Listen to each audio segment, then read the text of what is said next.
Hello, welcome to Cannabis Marketing Live. I'm your host, Jake Litke. Today we have Matt Taverna, a frequent guest.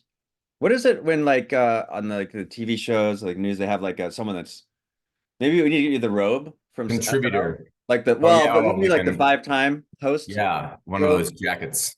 Yeah, exactly. Good. All right, well, thanks for joining everyone. Today we are going to be talking about lookalike audiences. Um, and all the things that go into that. Although before we jump into that, given the date here, we can talk a little bit about 420, um, which is usually the largest day of the year. We have a bunch of states this year that will be their first year of rec, so people are getting a lot of new customers. Matt, we were talking about this earlier. The 420 is a time when I think new people come in, or infrequent shoppers, or people that haven't been to dispensaries, especially in a new market, right? So somewhere like New Jersey, where there was no place to go shopping in state in 420 last year. You've got dispensaries that are getting a lot of new customers. And those new customers, even if they come and shop once, start to represent an interesting data set. Yeah. Yeah, go ahead.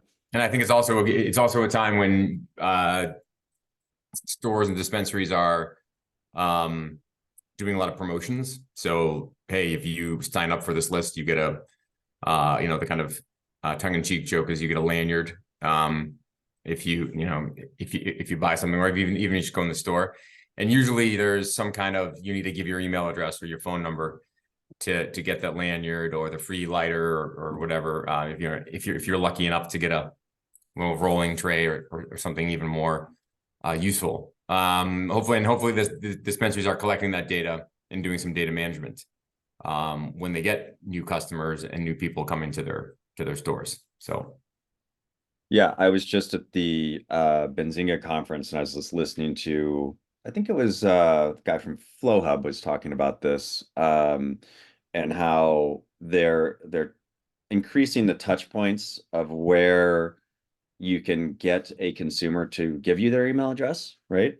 So people are doing things like simple surveys. They've got, in some cases, like a QR code, like right on the checkout or at the kiosk, that takes you to a survey, and really trying to incentivize people to give you their email address. And yeah, it could be phone number, but I want to talk mostly about email address because email address is a key that unlocks a lot of things in the advertising ecosystem. So now email can be considered personal information. So one of the things that happens in the advertising industry is you take an email and you hash it, right? So you run it through a hash function, which turns it into a long string of numbers and letters that are unintelligible to humans, but act as sort of a Rosetta Stone to onboard that data into the rest of the ecosystem and do things like append demographic information or create lookalike audiences, which we're going to talk about now. So, what's the uh, what's the easy definition of I mean, it's somewhat yeah. I mean, intuitive, so yeah, so but so look like audience is kind of it's defined in the name. I mean, it's finding groups of potential customers that look like your customers and using your own customer data to kind of find that group. So if you have you have your loyalty program or your email list or your text list that is a few thousand people, hopefully it's more than that. You can do a lot with that data. And so usually what happens, and Jake talked about, personal information, we call it PII, it's personally identifiable information. There are state laws kind of that govern the use of that data. And so when somebody gives you that email address, that's a relationship that you have with the customer as a dispensary. And what you do with it is, governed by state law. But there are ways to utilize that are legal and that are kind of industry standard. And one of them is to take a look at that list in aggregate and use, like third-party data processors who can help you anonymize that data, but then to look at it in aggregate against other data sets. So at Statera, we have a 260 million person identity graph. That's a database. We have every American, every adult American on our database of consumers, but we keep that information in kind of a clean room or a clean space, so we can get customer data, match it up against that file, and in an anonymous way find like personas that then we can pass on to advertising channels like MediaJel, like direct mail, and in ways that keeps the privacy of that initial customer list safe, and also protects the privacy of your potential customers. Yeah, and so when we talk about finding like people, what we're looking at is, okay, so these are people that have purchased from you, right? And you have their email addresses. They can be scored in aggregate to say that there are some trends, and that could be across age, gender, voting habits, ethnicity, propensity to have dogs. There's all kinds of different factors in there. There's, many dimensions. One of the things that we have found working with a lot of advertisers is that, and this is just human nature, because people tend to bias towards themselves just inherently, is that a lot of people have some they don't fully understand their customer. They make some assumptions about who they think their customer is, and okay, our store is in an affluent area, and so our customers all Must be match. high income people. They must be high income. They must be, conservative or Republican or Democrat or whatever it is. And when you look at the data, you get a more informed decision, right? Because I mean, I think so. It's when I'm talking about this big list again. What we actually have is a small little bits of data on individuals. So it's the demographics that Jake mentioned, but also other kind of like other consumer behavioral trends. And so when you look at a 10,000 person or 20,000 person list, you may think that, as Jake mentioned, that income is a driver, or gender is a driver, or even location to the dispensary is a driver for engagement with that customer.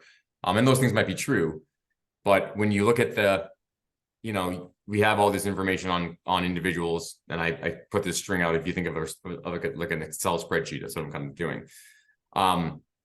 That information is interesting on an individual, but it's not really useful. What's useful is the aggregate. So you look at all the rows together. And when we're building a lookalike model, we're looking for like what pops. And when we say what pops is which of all these attributes, all these different data points we have, are similar across all of the records or most of the records. And sometimes that is income, and sometimes that is location, sometimes it is gender. But there are things that are much better to actually like compare across the entire data set than just like the simplest demographics. And that's really what lookalike models do. And then when we score, we're creating a propensity score. So it's the propensity of what is the non-customer's propensity to shop at the dispensary in relation to the customer. So we know the customer is the yes class, they're 100. And so what are the rest of the surrounding people around that dispensary that we want to reach? Who should we send that direct mail piece to? Who should we target online? Who should we, go after with advertising? And we score everybody on a 1 to 100 scale based on the similarities to the known customers. Yeah, so 1 to 100 is the scale, but generally when we're doing a lookalike model, we're looking at numbers above 90, right? Right. And the number gets a little that you want to. smaller, the Yeah. tighter you get. So, the Right. difference, and actually it changes quite a bit. So the difference between like a 95% score and a 96% score could reduce the size of your audience quite a bit. Um, and there's taking the data in. Okay, here's our audience. We're gonna score them for their demographics and propensity, and then we're gonna go find people in your target market that are not currently your customers that look very similar to them. But there's a middle step that you get out of that, that is pretty valuable, which is that when we go through the scoring exercise, it actually kicks out a report that shows you of your customers where they index high in specific Right. characteristics. And people are frequently surprised by those results. Um, Actually, we did this recently with a dispensary chain in the Central Valley in California, which is largely an agricultural area. And the owners of that they thought that they were going to go with I would mention this before, like a very conservative approach because they themselves are conservative people. But if you actually look at the demographics and the voting habits around them, it's like 80% of their audience is actually Democrats, right? Which doesn't necessarily have a direct correlation to cannabis, but it tells you something interesting about your audience. And in this case, the other thing that happened was like the majority of their customers are Hispanic also, right? So we actually worked with them. We're like, all right, well, we were talking about 420. 420 is interesting, but also Cinco de Mayo is interesting in this case for your audience, right? And without knowing those types of things, you don't have as informed of a marketing strategy of who you're trying to reach in Right. the target market. And so just, you can look at the demographics. That's a lot of people start with, this is what I think I know about my audience, and then I'm going to go build a target persona. And that's usually where we start with the marketing campaign, right? Who do you want to target? Well, sometimes we get the answers, well, I want to target everyone, which is not a good answer. You need to have messages that are tailored. So then the next step is, well, I think I want to pick, high income or whatever it is. I'm going to pick these things and then I'm going to build that as my targeting criteria. But it really works a lot better if you let the data do the work for you. Right. Yeah, and it's why I kind of, when I come on this show, the show as it is, I kind of like talk about data management and data collection. I was in a on 420. I went to it wasn't in 420. It was the week before. I didn't want to go in the rush, but it was in the spirit of 420. I went to a dispensary here in my state of Maryland, and it was an MSO. And I got to the front door and they said, well, you can either give us your information or you can sign in as a guest. And I was like, well, I'll sign in as a guest. And they just handed me a blank sheet and I was like checking off the mistakes and where I was going to kind of take notes. And it's like at every step of the way from, when you enter a store to, the purchase and the point of sale and kind of syncing all that data and collecting the data, particularly when you have a promotion, particularly when there's a actual gate to be kept that you can't do something unless you give an email address or a phone number to get the discount or get the lanyard. You shouldn't let people off the hook like that because then you miss out on the chances to actually do the type of analysis and the type of bring the efficiency to your advertising that the industry really needs.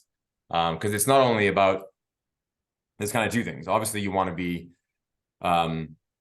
getting people to your stores and talking to the right people, but you don't want to be talking to the wrong people because it's literally a waste of money. And so depending on simple demographics and depending on kind of guesswork because of where the location of your dispensary is really wasting dollars that are frankly sacred in the 280E environment that the industry presides right now. So yeah, marketing is unfortunately more expensive than right. it should be due to those tax laws. Um, and another thing to understand here is when you build a lookalike audience, now you can't just like you obviously can't start sending text messages because you don't have an opt-in. But when you create a lookalike audience, I mean, and this is really what Facebook was great at and still is. But that's why Facebook marketing worked so well, right? Which is that they know a lot about Every single like and click and every view. yeah, Yeah. the person. So they have this interest graph and demographics about people that they know. So they are largely doing that work for you, which is so I want to target people that, match this type of brand. What they're doing in the background is building you a lookalike audience. Now, cannabis industry is restricted from Facebook, so we essentially built the same type of solution. Now, I'm not going to say we have the same level of information as Facebook does, because they've got very, very detailed information and a lot of it. But we do actually have quite a bit of data, and it's proven to be very effective when building lookalike models, especially when you want to start to get out of just sort of your retargeting, retention, using your loyalty program to, send messages to your existing customers. It's a really good way to efficiently spend marketing dollars to find new customers. Yeah, exactly. And I mean, I think it's like,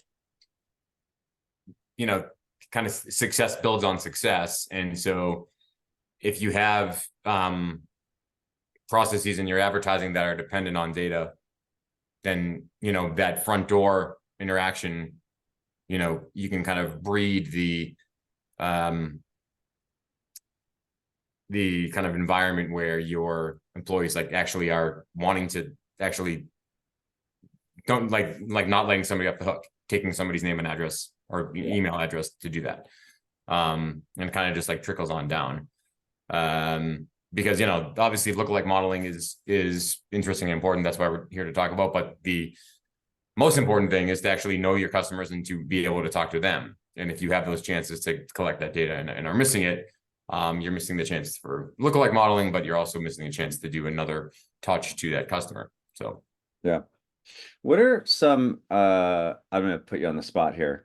What are some examples that you've seen really in any industry where you've seen some particular successes using lookalike modeling?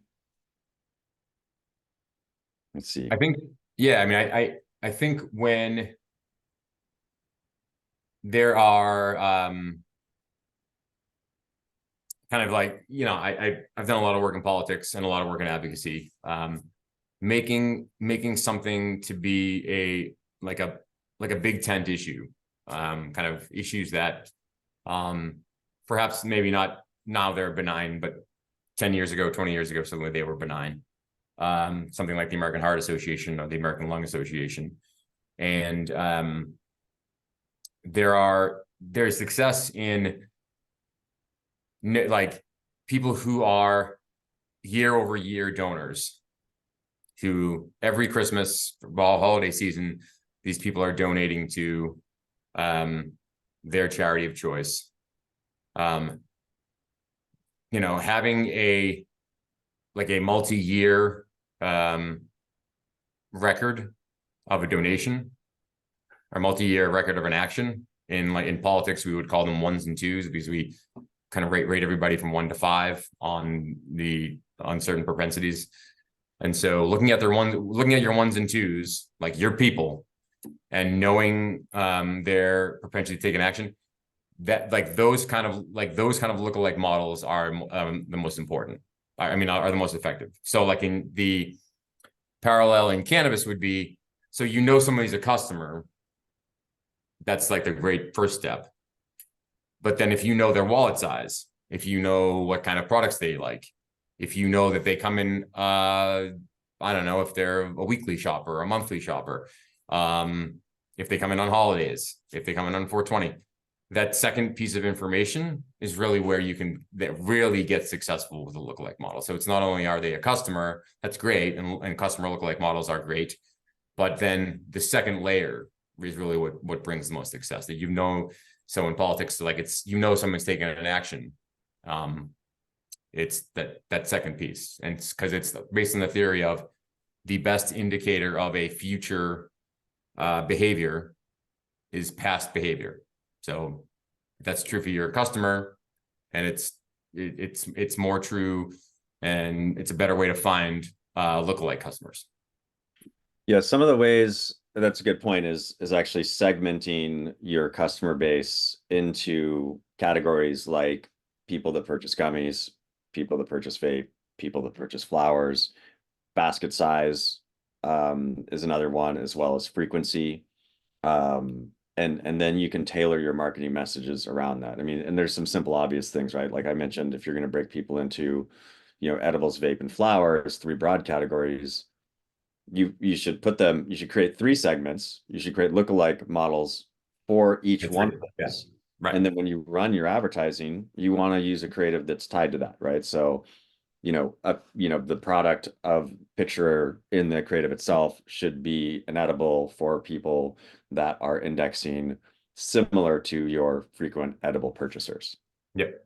And then your offer to get those people to come into the store is based on those products rather than just a general, bottom line percentage off of a whole card. Which I think is kind of you're giving away the store there. And then on wallet size or basket size, one of the things that becomes interesting is when you do an offer, are you marketing it as 25% off, or are you marketing it as $25 off a purchase of $100 or more? Those are psychologically different things, right? If for someone who spends less dollars, a Particularly when the prices are bottoming out. I mean, right. in every mature market, right? Yeah, so you can say like, okay, well, 20% off doesn't mean that much to someone that's spending $40. So in that case, you will frequently use like a dollar amount, or it's a buy one, get one for a penny, or some other thing that from a financial perspective, when you run the numbers, it's actually the same offer, right? You're giving them the same amount of value, but for someone that spends more money, giving them a percentage offer, and then giving the people that spend less money a similar discount, but done in dollars or product, turns out to be much more effective. Yeah. Particularly then, if you also take their email address or phone number or some other way of engagement when they, if they are to cash in that offer. I mean, it's the biggest mistake across the board that we're making, and I hope nobody's not making this, is having a customer to be accepting an offer without them giving you something other than the purchase. They should be taking stock in your store, in a loyalty program or a marketing program. Yeah, another way that you can segment your audience and then target is people who make online purchases versus just going to the store, right? So we work with a bunch of dispensaries that are trying to incentivize people to make an online purchase because it cuts down on the amount of time that people spend in the store, and they can service more customers. Or in some cases, I know we've got a company we're working with where they've got an unfortunate freeway construction project happening. So their off ramp is like messed up. And so they're trying to get people to understand that they can order online to save time because, traffic has become an issue for them. And then you can incentivize people. We'll run campaigns that are specifically for that, which is like get X offer for online orders only.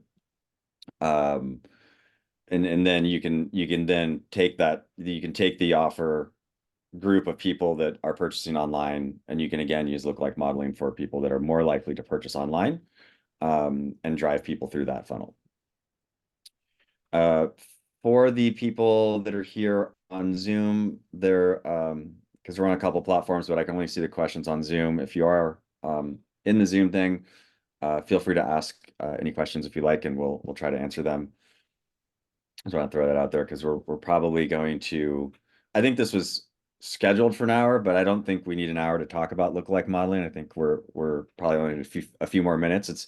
It's not very complicated. That it has a lot of interesting applications, but the underlying concept isn't isn't too complicated. Yeah, I mean, and I think what we should do, as we've been talking, I've been thinking about my hand gestures, and Your I think spreadsheet rather is the than international sign for spreadsheet. well, it's that string, The string. Okay. string of data string. We should put some data viz onto next time in the webinar, but Oh yeah. also as a follow-up onto the different channels that where people are hopefully tuning in. We can put some data viz on like what a lookalike model is and the kind of the process of creating that rather than Yeah. just blab about it. I think there's one thing we didn't cover yet, which is there is while a lookalike model is an anonymized audience, and can be used for doing digital marketing, there are still some things that you can't do, right? And some of them may not be obvious. One of them, actually, this isn't even a cannabis thing because we work in other regulated industries, but real estate actually has some interesting regulations, which is that you cannot target someone based on their income. So that's a data point that's in there, but because of the Fair Housing Act, that's considered discrimination on income for housing. So that means that if you're building your own lookalike model, or we help our customers with this to avoid those traps, but you actually can get yourself in trouble if you are using the data points that you shouldn't be using to create an audience, depending on what you're doing with it. Yeah, and I would put voting behaviors in that as well. Like the actual source file voting behavior that we know this person's registered to vote, and but like certain You can't use the voter registration use the voter data for registration. targeting. Yeah. That's not allowed. Right. Age obviously comes into play here. One of the benefits of using an identity graph like the one that you have is that we do know people's ages. You want to make sure that when you create a lookalike audience, you're not targeting people that are under 21 or and we have ways when building the lookalike model to even exclude that 18 to 21 segment from the analysis at all. So not only will they not be in the targeted universe, they will not be included in the analysis, which gets to kind of the compliance with the regulations that we've all been dealt in this industry. Yeah, and that also will skew that can skew your lookalike audience as well. There's another distinction actually that we should mention. There are demographic and other behavioral information that are tied to a household, and there are some that are tied to individuals, right? So you really want to be doing individual level targeting for this, especially for the cannabis industry, because it's a pretty personal choice, and the other people in that household may not match that. There are some weird things that happen with cannabis because we know that like there's a weird anomaly of the fact that you have a lot of more males that are shopping for their household. So they're frequently shopping for themselves and then sometimes shopping for their partner or their parents sometimes, right? Yeah. Because there's that still happens. Like my dad won't go into a dispensary for some reason. I don't know why. I guess it's just because it seems weird. Um, so I end up like picking stuff up for him, Right. because he doesn't want to go to the dispensary. And meanwhile, it's like my dad's like carrying cases of wine out for Christmas out of the liquor store. It's like, yeah, I know. All right, so let's see here. I think we covered most of our topics. We talked a little bit about some of the other ways that, actually, I guess there's a couple other things we can talk about. When you build a lookalike audience, obviously that becomes your audience, but you then have all the other tools at your disposal, right? Like geographic history, where did they come from?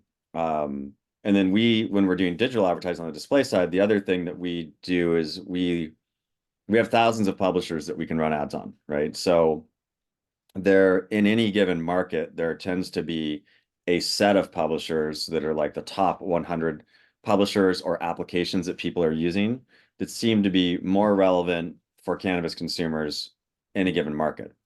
And so we also optimize on, where we're serving the ads for a specific brand in a specific market.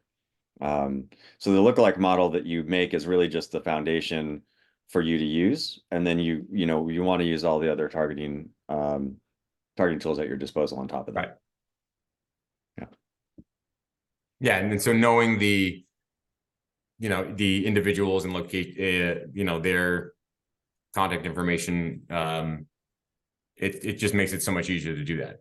It gives you a little bit more, you're never able to kind of laser focus, but you're turning it from a scatter shot to a more focused scatter shot. Great. I think we've exhausted the lookalike. All right.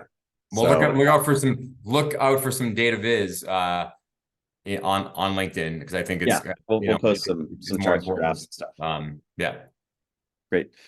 So Matt Taverna from Statera, if you want to reach him, his phone number is no, I don't. Now email matt@statera.com.